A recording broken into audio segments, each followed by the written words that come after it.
Oke, rekan-rekan, saya kembali berbicara tentang fenomena pengobatan Ibu Ida Dayak yang kita cintai bersama.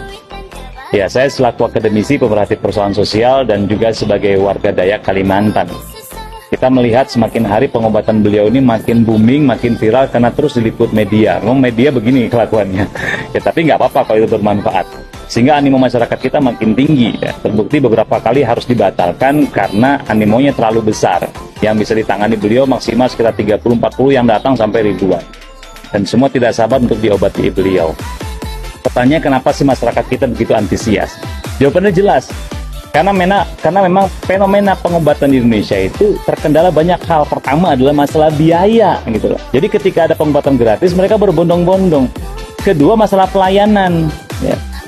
Ya, bagaimana pelayanan terhadap pengobatan ini juga kadang-kadang terkendala gitu. Jadi masyarakat ketika dilayani bukan makin sembuh, makin stres. Nah inilah perlu menjawab juga. Ada beberapa medik gitu ya, ahli medik yang mencoba mengkritisi bahwa persoalan pengobatan Ibu Ida Dayak itu lebih kepada sugesti saja. Dan sugesti mempengaruhi mereka seakan-akan sembuh padahal tidak. Ya masih mending jawaban masyarakat netizen saya lihat itu. Mereka tersugesti untuk sembuh dan itu mempengaruhi cukup besar untuk sembuh. Ini datang ke pengobatan yang benar gitu, kadang-kadang sarannya bikin stres.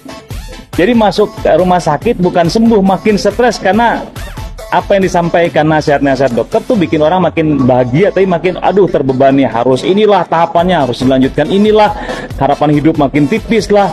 Akhirnya orang makin tidak suka gitu dan sudahlah pasrah mati saja gitu kan. Nah ini yang harus kita pahami, dan pengobatan alternatif betul, tetapi menurut saya tidak sebatas itu. Kehebatan Ibu Ida Dayak telah dibuktikan banyak pihak, dan ini juga perlu direferensi pengobatan seperti ini gitu, bahwa nyata dan banyak saksinya itu bukan tipuan semata. Maka kemudian sekelas pesulap merah juga tidak bisa mengatakan beliau menipu, karena itu dilakukan, dibuktikan di tengah masyarakat yang banyak. Dan menurut saya ini satu yang terakhir, kehebatan Ibu Ida Dayak rahasianya menurut saya adalah kebaikan dan kemuliaan hati beliau, itu intinya.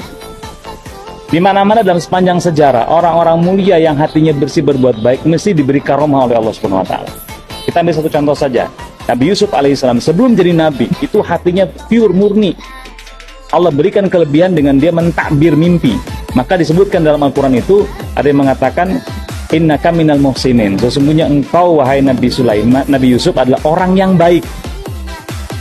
Ini orang baik itu diberi karomah, kelihatan dari beliau tidak memungut biaya apa-apa.